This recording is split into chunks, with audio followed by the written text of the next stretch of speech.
Okay, so I need to pull the rear subframe out of the parts VR4. So when I do the steering delete on my VR4, I was gonna powder coat the subframe. So here's the parts one, and I just need to jack it up, get under there. I think there's hopefully only 4 bolts like a 240. Everything else is already unbolted, and just drop it out. All right, so I got the subframe out with all its random all-wheel steering stuff. You can see this is the wrecked car. So that side lower control arm, I guess you could call it a lower control arm or whatever control arm you want to call it, but it's bent. So yeah, other than that being bent, this looks like it's in good condition. Doesn't look like anything else is bent.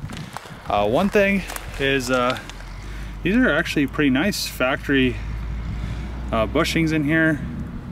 They seem pretty like solid compared to like 240 ones, because they always, by now they would be all like loose and deteriorated, but it has like this solid cover that covers it and keeps it centered. So that's kind of nice. And what I'm planning on doing with this is powder coat it, take all the all-wheel steering stuff off of it, powder coat it, put solid aluminum subframe bushings in. I'll make them, and then for the diff, I'll have poly bushings, so you won't get all that diff noise. But it's kind of nice that it has like a bushing for the diff, because then you could make it quiet, but then have all the suspension components solid where they mount, so this won't move at all. I think that'll be nice. Okay, so I pulled all the all-wheel steering stuff off the rear subframe. Now I'm just taking all the arms and everything off. So it's crazy that, look at all those lines in that thing.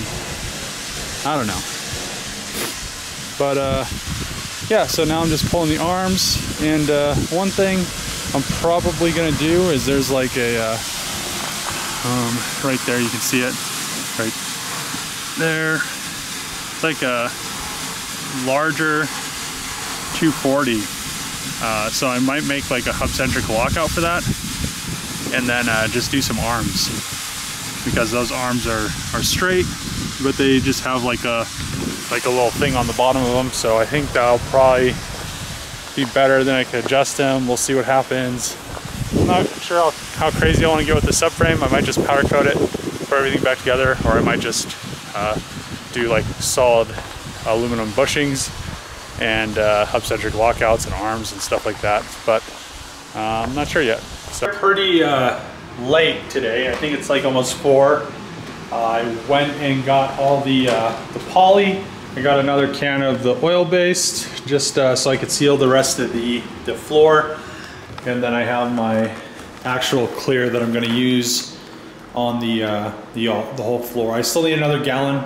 I may not need 5 gallons, but it's better to take a gallon back and have too much than to not have enough, because once it dries, you're pretty much screwed. So what I'm gonna do today is I'm gonna finish whatever corners and around the outlets and everything with the mouse that I didn't do yesterday, because I just edged.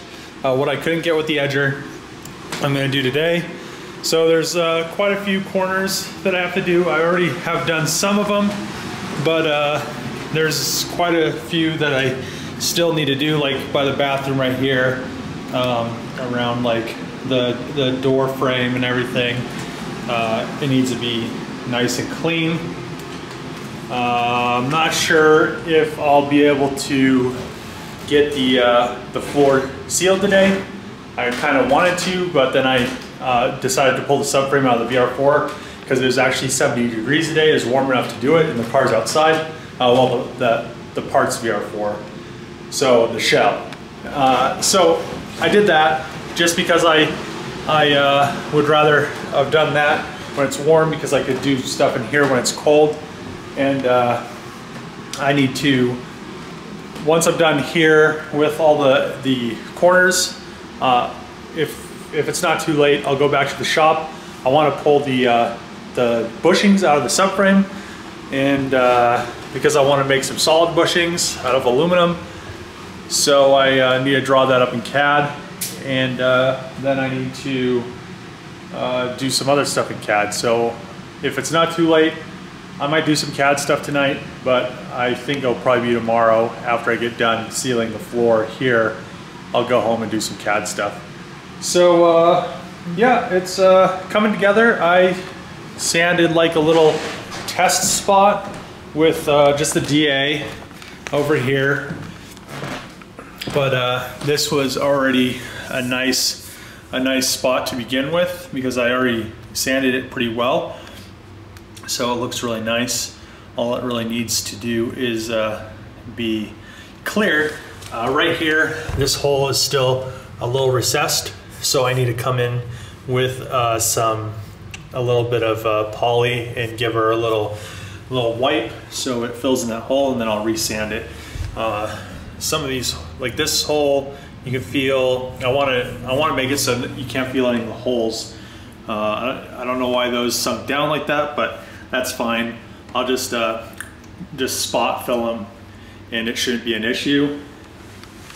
Once the whole floor has been sealed and is cured, it should be a day or two to cure. So tonight I'm going to do all the corners. Tomorrow I'll seal it. So that will be, what's today? Is today Monday? Hold on, I need to check my phone to see what day it is. I don't have my phone. Let me go get my phone. I'm not sure what day it is. Let's see.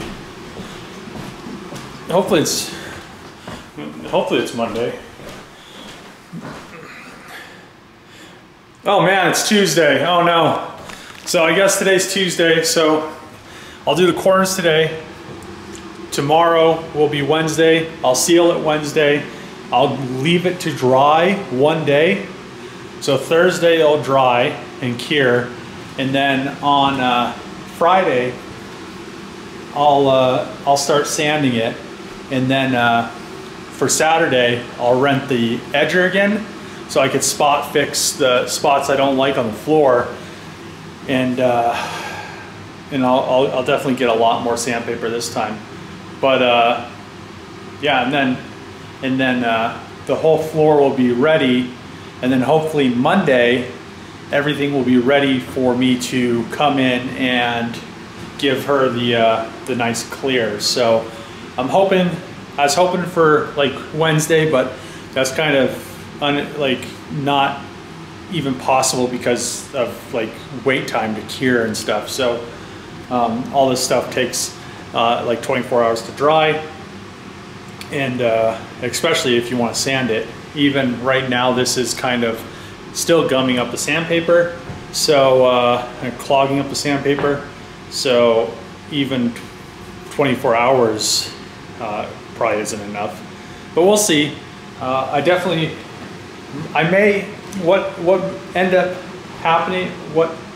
may end up happening is I might seal all the oak today, because because either way I have to mix a whole nother batch of pine to do the pine, and the oak is almost ready. All I have to do is like those right there, that corner, and that like door frame. That one's already done. I've already done that one. That corner's already done. I already did it. So the only thing I have to really do is that right there, that little spot right there, and right there and around the outlet. So that's actually possible, and the closet's already been edged. So I think that would be a good plan of attack. Get the whole living room sealed, then I could work on the pine. Sealing it tomorrow. I'll edge everything, or not edge, but do all the corners, do all those. But I'll definitely work on, like, my task will be getting all the corners and this sealed. Because if this is sealed, it makes it a lot easier, because when I clear it, it's all gonna have to happen at once. But this process doesn't have to happen at once, because it's two different dissimilar woods, oak and I think pine. I still don't know what it is, but I'm pretty sure it's pine. And I have to mix a whole nother batch because the wood is different. So it really doesn't matter and then that'll give the oak a lot more time to cure. And I think that'll help out loads with the whole process and being able to sand it, because then I could sand the oak and by the time I get to the pine. So shooting for Monday to have it cleared, and once it's cleared I won't actually even come over. So what I'm going to do is so Monday I'll clear it, let it sit for exactly 24 hours. Tuesday I'll come over at 24 hours, make sure it's not tacky to the touch. I'll come and then put another coat of clear on it. And then Wednesday, 24 hours later, I'll do an additional coat of clear, and then I won't come back until Saturday. So it has enough time to cure, to harden, to do whatever it needs to do, just to make sure that I'm not rushing it and there isn't anything like a footprint or something in the